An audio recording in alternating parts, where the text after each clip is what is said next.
అవినీతి అన్నటువంటి. కాబట్టి రేపు పొద్దున వీళ్ళ యాటిట్యూడ్ కూడా ఎట్టుంటుంది, ఇప్పటిదాకా పొలిటీషియన్ థింకింగ్ వేరు, పొలిటీషియన్ థింకింగ్లో అటాకింగ్ నేచర్ ఉంటుంది, పొలిటికలైజ్డ్ నేచర్ ఉంటుంది. అధికారి నేచరు అట్లా ఉండదు. మీరేదో సార్కి చెప్పుకోండి మాకెందుకనేది అంటే ఇప్పుడు వాళ్ళు కూడా ఇదే యాటిట్యూడ్తో తరుగుతారు. రేపు పొద్దున ఇవాళ ఎవరన్నా రేపు పొద్దున కనుక ఎందుకు సార్ వాడిని అన్నారు అనుకోండి, ఈ నలుగురు ఏం సార్ మనం చేయలేదా అంటారు రేపు పొద్దున. కాబట్టి అక్కడ దాకా కూడా లెక్కల జగన్ దాకా వీళ్ళే పోలీస్ ఆఫీసర్ ఫోన్ చేసి రేపు పొద్దున నా కేసు పెట్టి ఈ కేసు పెట్టి కంప్లైంట్ పెట్టించట్లేదు, ఎక్కడెక్కడ పెట్టిస్తున్నారు అంతే. రేపు అది జరుగుతాయి.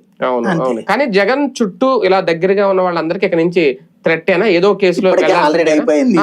మిగిలారు అనుకున్నాను, ఇద్దరిది కూడా క్లియర్ చేశారు వీళ్ళు. అంటే దాదాపు క్లియర్ ఇంకా అంతే. ఇదివరకు కృష్ణమోహన్ రెడ్డి ధనంజయ రెడ్డికి కెలకడమే జగన్ ఇంటర్నల్ గా కెలికినట్టు.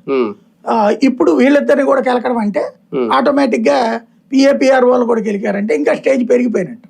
ఇంకెవరు లేరు. ఇంకా జగన్ దగ్గర జగన్ ఒక్కడే ఉన్నాడు. జగన్ ఒక్కడే ఉన్నాడు. జగన్ జోలికి పోరంటారా? రైట్, చూద్దాం. మొత్తానికి నిజంగా కేఎన్ఆర్ విషయంలో